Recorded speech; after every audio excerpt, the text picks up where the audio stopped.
Olá, pessoal querido.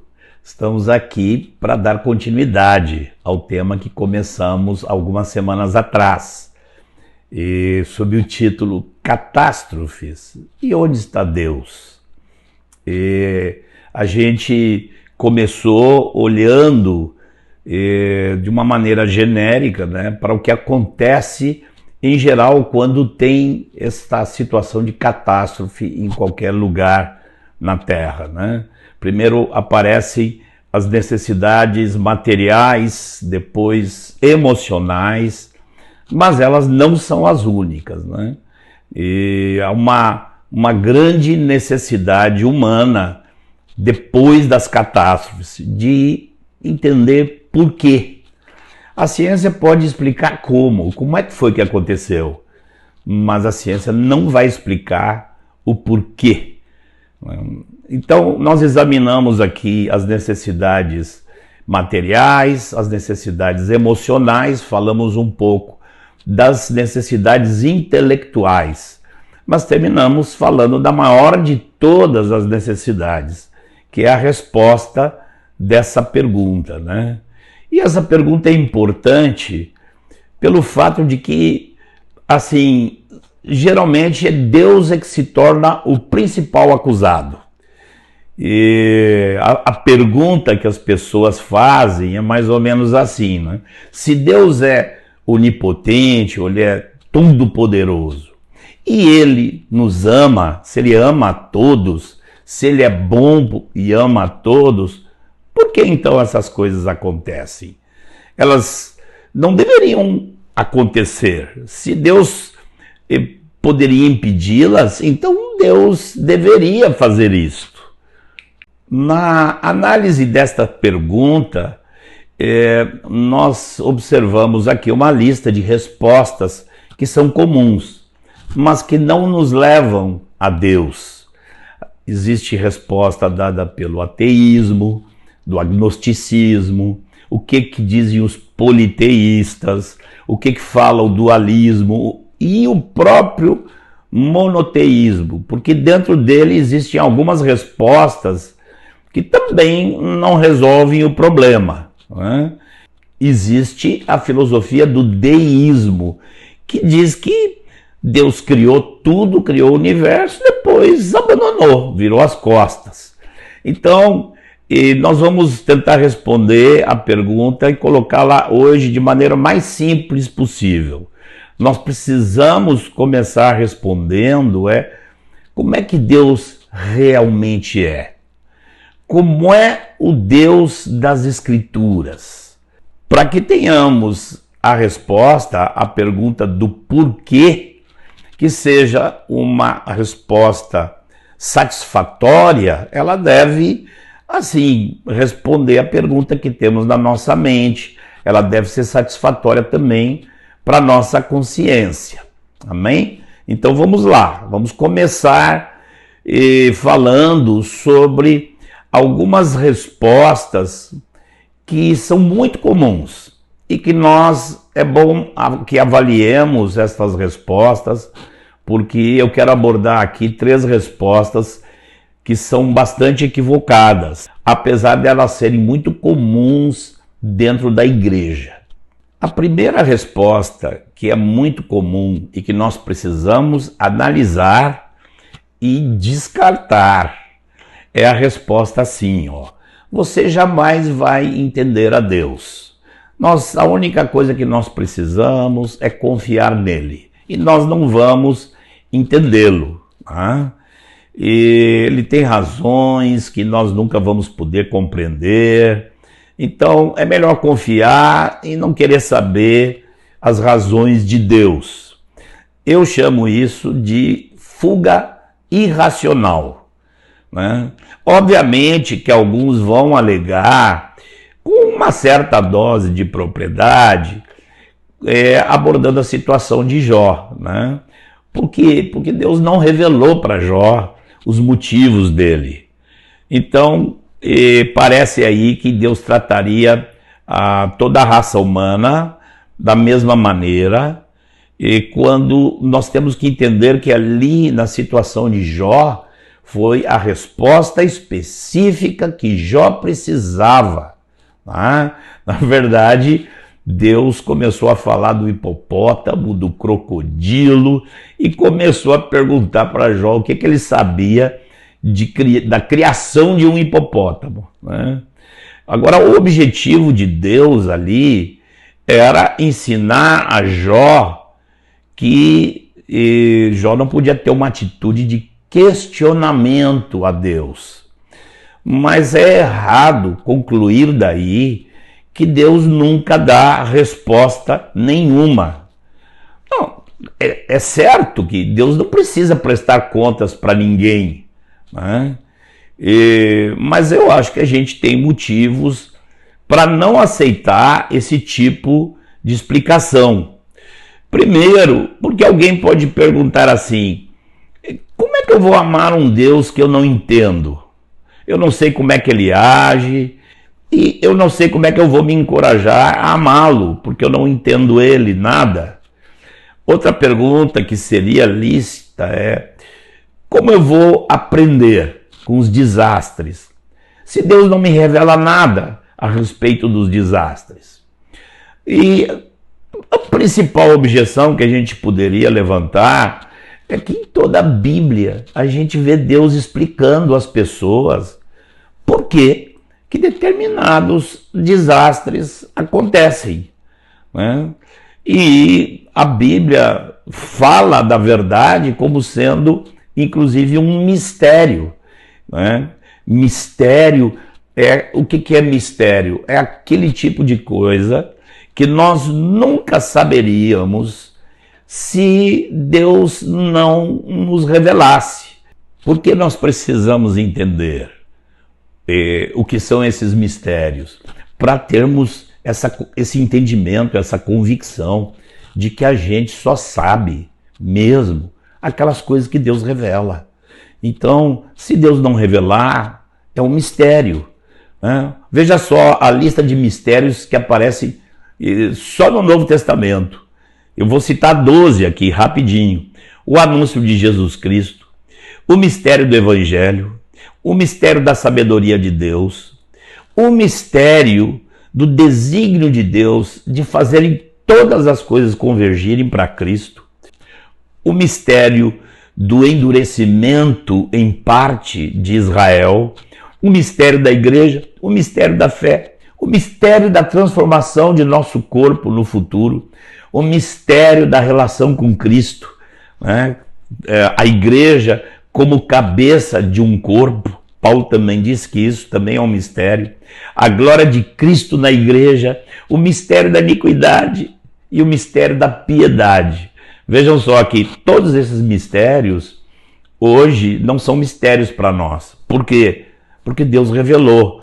Então, é importante a gente perceber isso, que Deus quer se revelar. Então, essa explicação de que a gente nunca vai entender nada de Deus, né, é uma explicação que a gente pode chamar de determinista. Ela é dada por algumas religiões, especialmente pelo islamismo, né? É assim que Maomé ensinou a respeito de Alá, que você não sabe nada, ele não se explica nada, tudo o que acontece é a vontade dele, só te resta assim, uma atitude tipo estoica e dizer, seja feita a sua vontade. Essa explicação, ela contém alguns elementos da verdade, mas ela não é plena e não é uma boa explicação. Tá? Uma outra explicação muito comum é do tipo assim: olha, observa apenas as coisas boas que estão acontecendo, né? Nesses desastres, veja como se manifesta o melhor da natureza humana. Então, a gente se dedica a olhar aquelas histórias lindas que realmente existem, né? Mas dizem pra gente que a gente tem que se concentrar nisso, tá?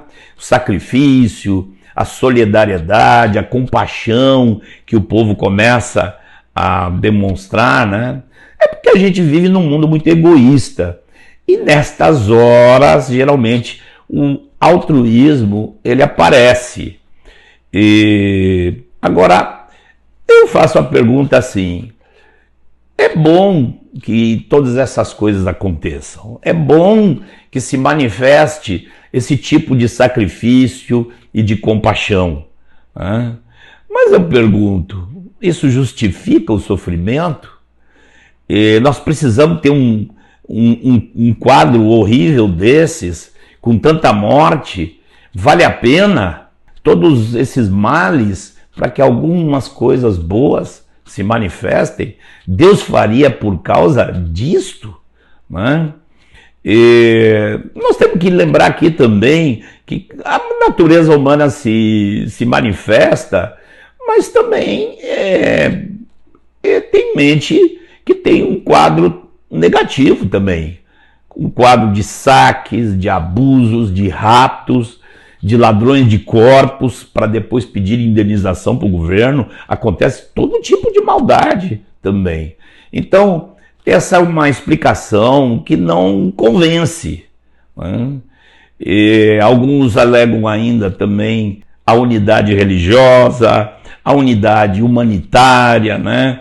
De repente, em alguns dos últimos tsunamis, começaram a falar de uma só religião no mundo para promover esse bem no homem, né? Essa resposta, ela não é satisfatória, tá? A perda de vidas justifica todo esse bem que aparece? Outra coisa que está comprovado é que logo a seguir esses fatores começam a desaparecer, né? Essa contribuição, essa compaixão, elas decaem bastante e com bastante rapidez depois dos desastres. É isso que está provado para todo lado, né? Então, essa ideia, ela ainda corre o risco de levar um pensamento de que nós somos melhores que Deus, né? Deus permite a coisa ruim e nós então entramos com a parte boa. E aí, daí surge essa atitude, né? Se nós tivéssemos o controle, nós poderíamos fazer melhor do que isso, né? Nós não permitiríamos isso.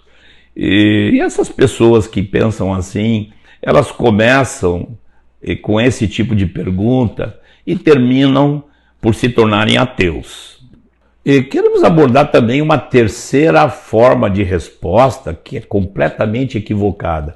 Acho que ela não é muito comum aqui na América do Sul, no Brasil ela não é comum, mas é um tipo de resposta mais comum no primeiro mundo. E na Europa ela nasceu há muitas décadas, né? A resposta de que, na verdade, Deus não é todo-poderoso. Deus ama todo mundo, mas Deus não tem esse poder todo para resolver tudo, né? Aí entra também a filosofia do deísmo, de que Deus criou o mundo e se afastou, né? Há deístas na filosofia, mas há, às vezes, alguns deístas dentro da igreja. Por exemplo, quantos na igreja dizem que Deus não faz milagres e que as manifestações do sobrenatural, as manifestações dos milagres, elas cessaram, né? Esse tipo de gente nunca vai orar por mudança do clima, né? E parece assim, às vezes, que Deus parece mais como uma vovozinha muito bondosa, que junta a família, mas que ela não tem poder para definir e para controlar nada, né? Então, é um Deus que não é todo poderoso.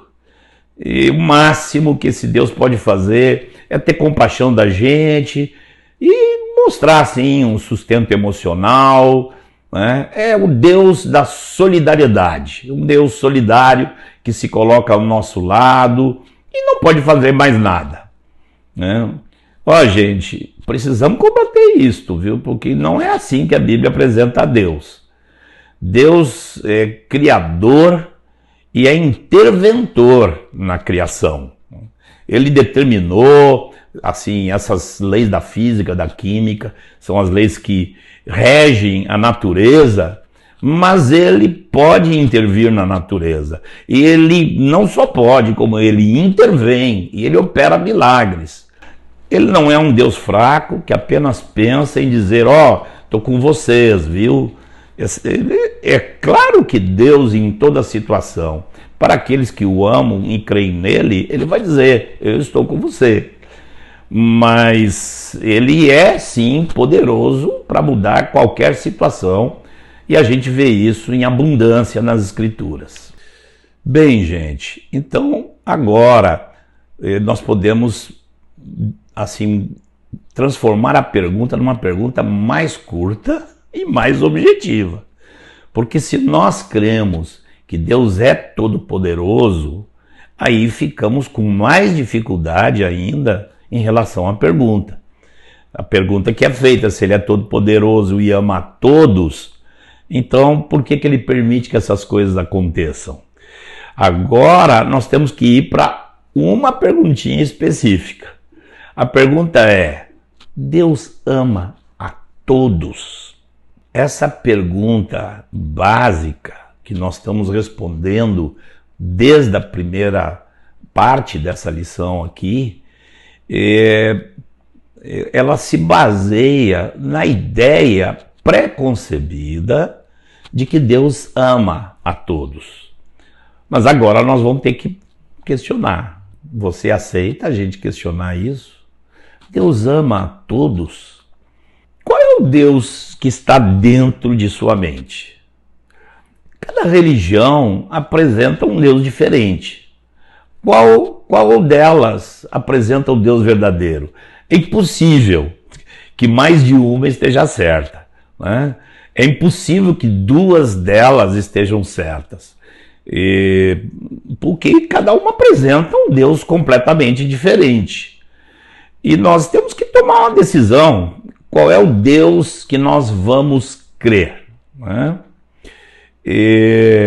A questão não é simplesmente se você acredita em Deus. Se você sai no Brasil, você sai fazendo uma pesquisa do Brasil, quantos creem em Deus, você vai ter um altíssimo percentual de resposta positiva.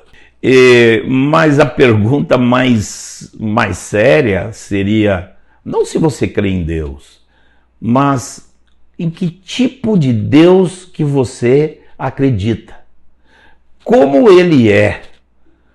Então nós temos que encarar agora essa pergunta. Tem alguma forma de nós sabermos, assim, com toda certeza, como é Deus, como é o seu caráter, e onde nós vamos encontrar essas respostas? E mais, é bom, nós queremos saber também o que Deus pensa e afirma sobre nós. Tá? Nós fazemos parte do pacote, nós estamos envolvidos. Então a pergunta não pode ser apenas sobre Deus, mas o que Deus pensa de nós. Bom, uma perguntinha que faríamos aqui é assim, como é que você sabe que uma pessoa é? Como é que você sabe como fulano é? Só tem uma maneira, ouvindo as palavras que ele fala e vendo seus atos. E nós todos gostaríamos de ver coerência entre aquilo que dizemos e aquilo que somos, né? Aquilo que fazemos. Mas com certeza Deus é completamente coerente. Você então tem que observar o que Deus diz e o que Deus faz. E quando a gente for estudar os seus feitos e as suas palavras nas Escrituras, nós vamos ver a coerência dele. E o que nós podemos dizer aqui com toda certeza é que Deus é completamente coerente. Quando a gente estuda os seus feitos e as suas palavras, palavras essas que explicam seus feitos, nós podemos conhecê-lo como ele realmente é. e nós então teremos algumas surpresas. Talvez algumas dessas respostas até seja chocante para alguns de vocês, né? Mas nós vamos acabar descobrindo que Deus nem sempre se comporta da forma como nós achamos que seria a forma mais amável, né?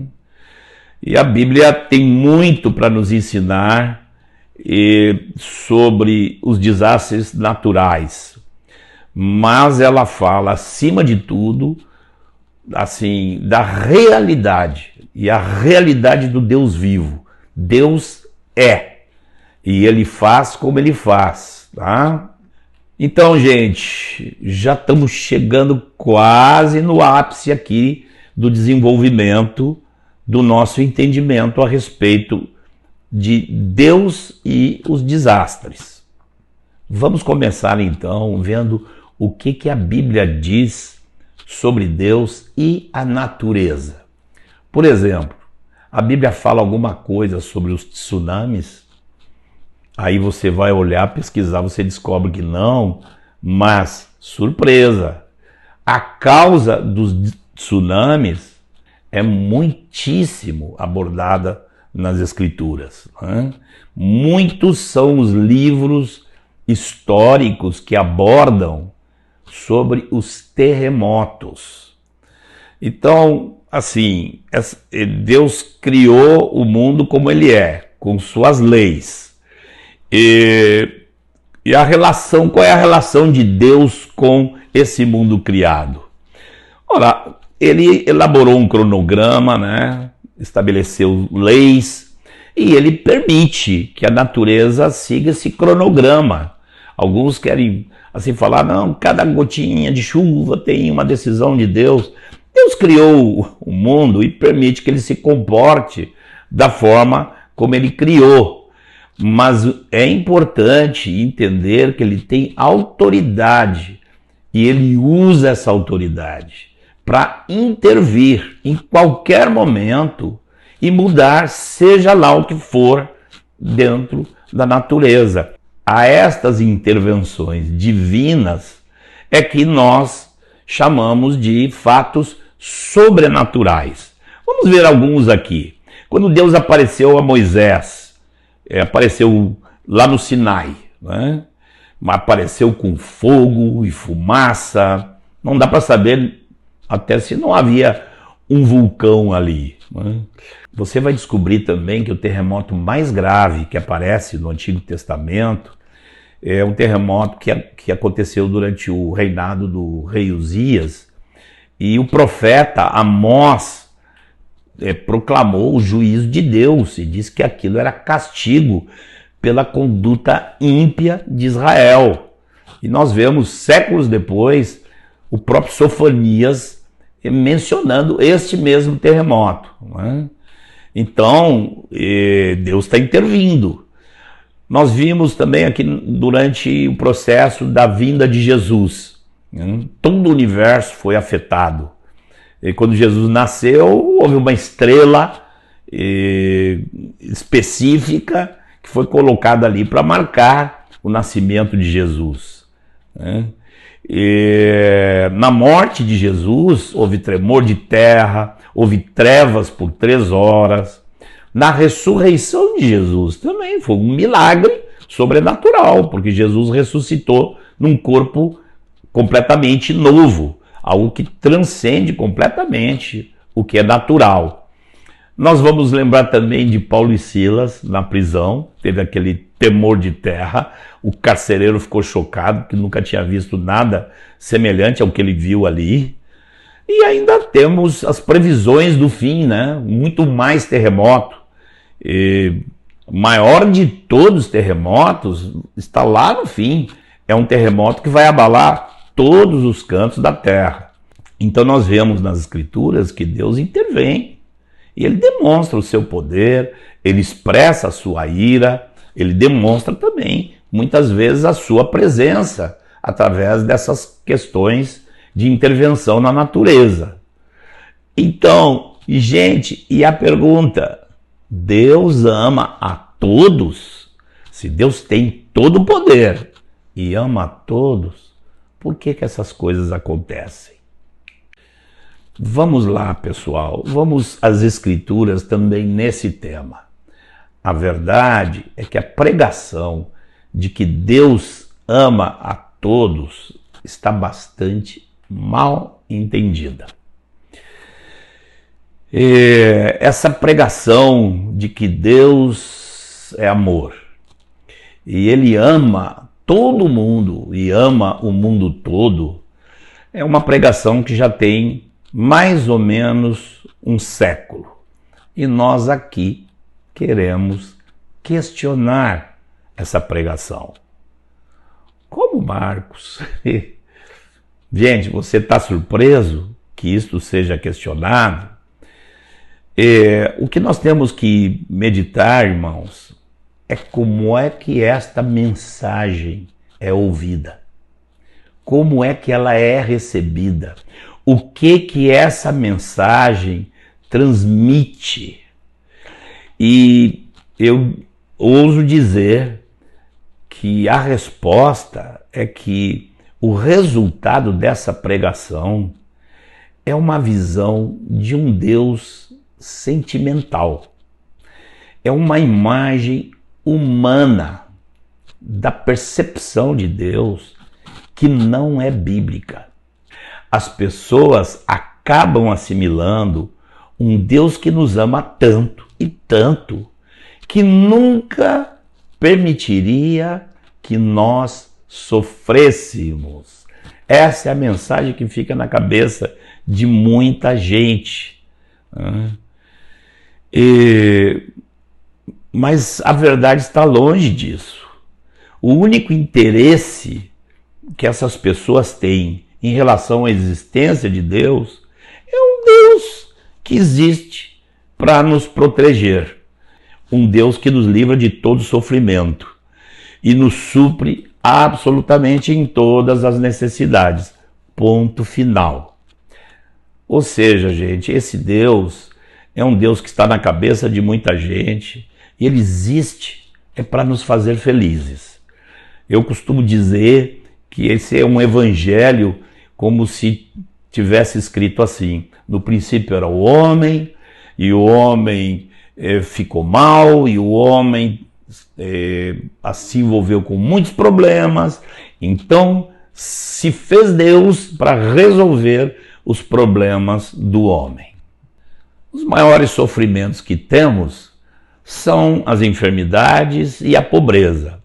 E Deus então, ele está aí para nos dar saúde e prosperidade. Essa é a razão da existência de Deus. Se Deus não fizer assim, nós vamos demiti-lo.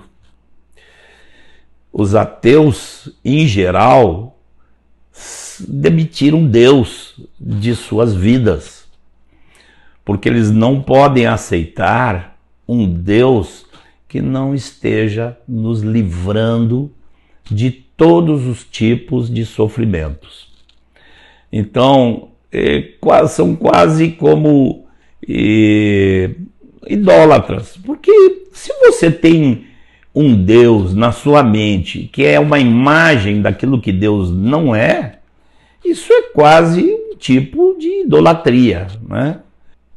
Eu acredito, inclusive, que essa falsa visão de Deus vai ser um dos principais motivos da grande apostasia que vai haver no fim, quando as pessoas começarem a ver perseguição e vão dizer: então, mas se Deus não me protege dessa perseguição, principalmente nós aqui no Ocidente, né, que estamos muito acostumados com um cristianismo muito mais fácil,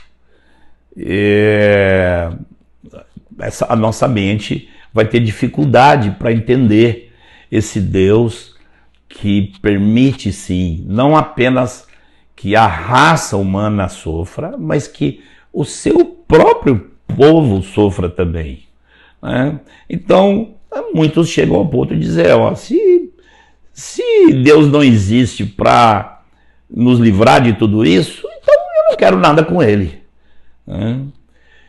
Agora vamos à Bíblia. Como é Deus na Bíblia?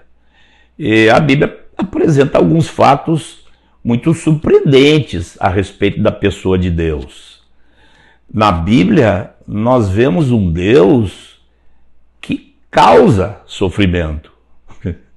Nós vemos um Deus que não nos proporciona apenas conforto e bem-estar. E se você quer um Deus que te agrade, você vai ficar com um Deus que não é Deus. Nós não podemos manipular Deus. Se nós tivermos essa visão sentimental de Deus, nós vamos ter muitos problemas quando nós vermos esses desastres acontecendo. Bem, depois de toda essa explicação, depois de todo esse pano de fundo, nós então queremos dizer o que a Bíblia diz sobre o amor de Deus. Como Deus é nesse aspecto. Então vamos a algumas respostas surpreendentes. Primeira resposta, muito surpreendente. A Bíblia fala muito pouco sobre o amor de Deus. Muito pouco, gente. Olha só, calculem aí. De um total de 35 mil versículos que existem na Bíblia, somente cerca de 35 falam direta e explicitamente do amor de Deus. É um milésimo. Uau! Isso nos surpreende, né? Se nós vamos a Gênesis, não encontramos nada. Êxodo, uma menção ao amor de Deus. Levítico, nada. Números, nada. Deuteronômio, 2 menções. No livro de Josué, nada. Juízes, nada. 1º e 2 Samuel, nada. E 1º e 2 Reis, nada também. E poderíamos seguir. Se é assim, por que a igreja fez desta mensagem a mensagem principal? A mensagem mais importante que temos que dar ao mundo é a mensagem do amor de Deus. Talvez, gente, nós estamos querendo dizer aquilo que as pessoas querem ouvir. Queremos que o povo nos escute, então vamos dizer aquilo que lhes agrada. E se nós dizemos o que as pessoas querem, nós precisamos saber que não somos profetas e não estamos sendo mensageiros de Deus. A segunda grande surpresa que nós vamos ter é que o tema jamais foi abordado em público. Jamais. Os judeus, quando falavam do amor de Deus pela nação judaica, eles falavam apenas entre eles. Os profetas falaram com outras nações e nunca falaram nada sobre o amor de Deus. No Novo Testamento, por incrível que você possa pensar que seja, é a mesma coisa. É a mesma atitude entre os cristãos. Os nossos irmãos nunca mencionaram o amor de Deus aos não cristãos. Eles mantinham essa conversa do amor de Deus aos seus filhos, eles mantinham entre si. Mas, gente, nem Jesus, nem os apóstolos pregaram em público sobre o amor de Deus. Observe o evangelismo em Atos dos Apóstolos. E é espantoso. O mundo todo veio a crer, muitos se converteram, mas não há uma única passagem que mostre eles mencionando o amor de Deus. Não é impressionante que a igreja espalhou a mensagem do evangelho mundo afora sem esta pregação moderna, adaptada aos interesses de cada um dos que ouvem? E você deve agora estar com mais pergunta. Eu imagino uma pergunta do tipo: por que foi assim? Por que eles atuaram assim? A resposta é bem simples, gente. Os judeus e os cristãos foram resgatados. Os judeus foram resgatados lá do Egito. E os cristãos foram resgatados deste mundo tenebroso. Fomos resgatados por Deus. E os cristãos sempre se viram abençoados por Deus de uma forma incomum, de uma forma inédita. E a grande bênção era esse resgate.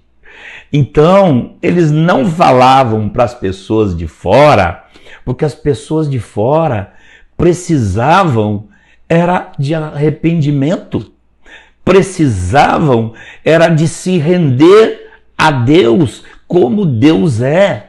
Elas precisavam entender o que Deus pensava delas.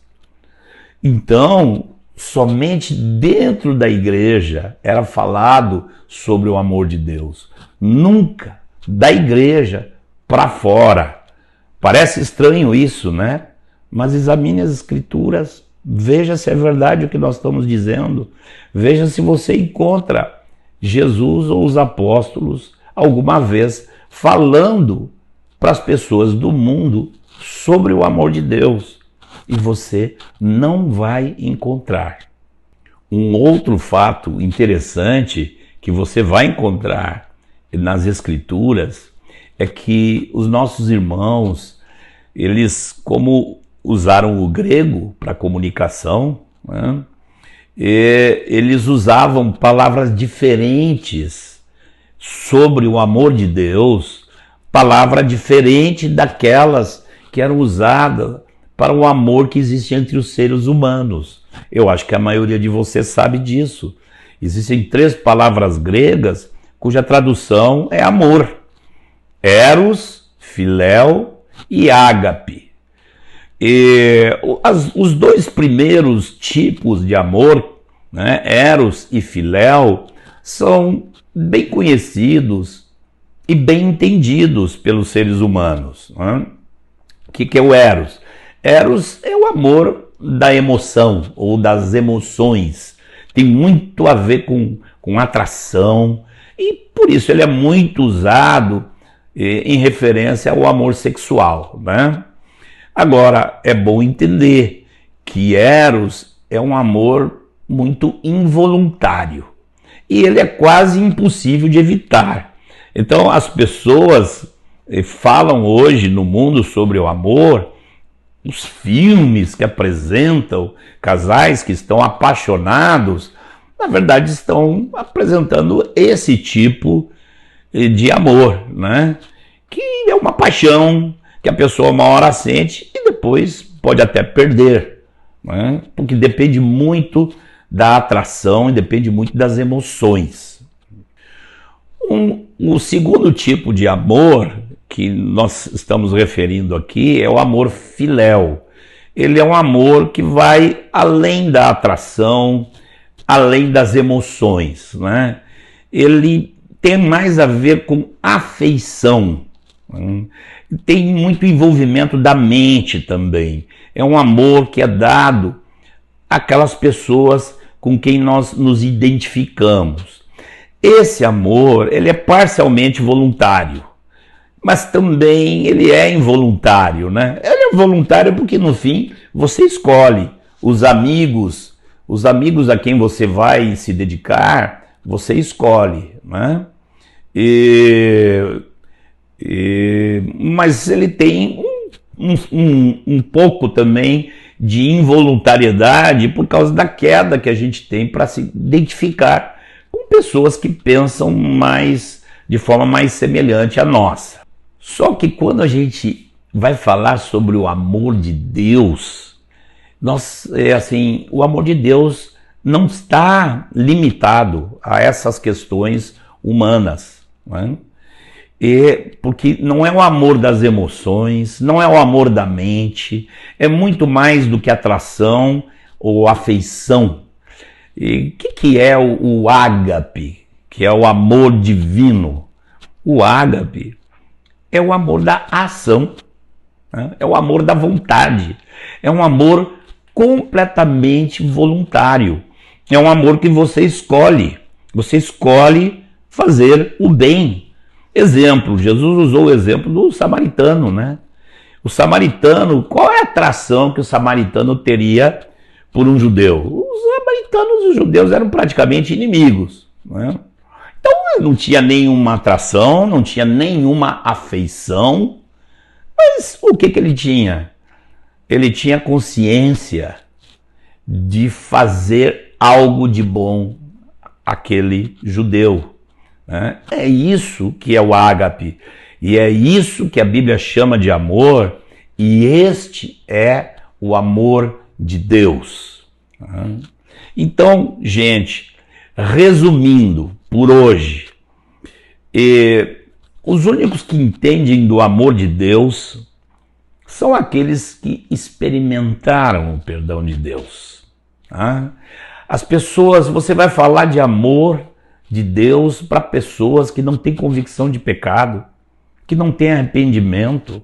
Elas não vão entender esse amor, porque elas querem o outro amor, elas querem um amor de um Deus que está tocado por elas, que está cheio de afeição por elas e vai cuidar delas. Então elas nunca vão entender bem esse amor.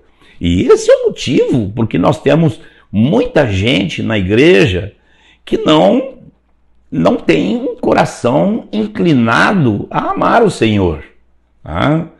Porque eles não entendem esse fundamento do amor de Deus e o quanto esse amor foi provado na cruz. Só aqueles que sabem que receberam o perdão de Deus, eles sabem identificar esse amor.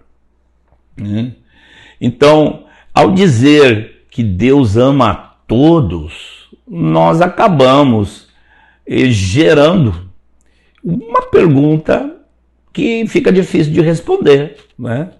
Acabamos tendo que responder esse tipo de questionamento. E nós mesmos que provocamos isso, se nós ensinamos que Deus ama a todos. E nós somos os criadores dessa dúvida. Bem, gente, na próxima semana eu já estarei nos Estados Unidos, né?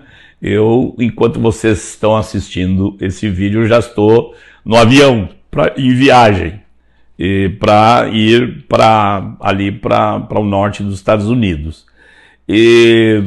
Mas nós pretendemos dar sequência, pretendo arrumar um tempo lá no meio de muitas coisas que temos entre os irmãos preciosos, né, que estão lá, mas pretendo lembrar aqui de vocês e gravar a continuação, né?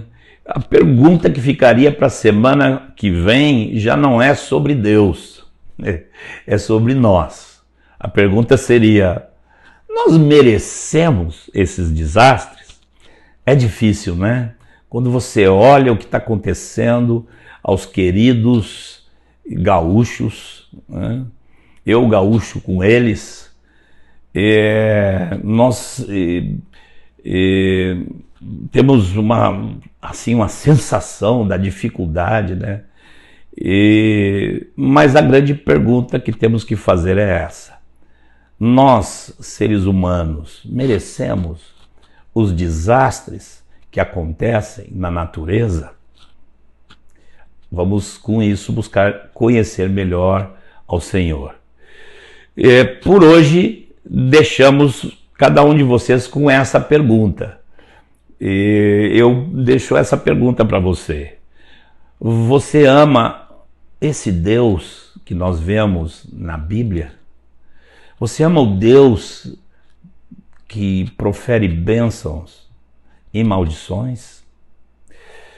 Você ama o Deus que se sacrifica para dar a vida eterna e ao mesmo tempo é o Deus que traz o juízo da condenação eterna? Esse é o Deus das Escrituras. Você ama esse Deus? Eu amo esse Deus.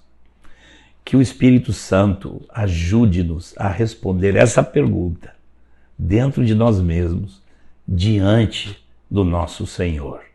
A Ele toda a glória, a Ele toda a honra, a Ele todo o louvor. Amém.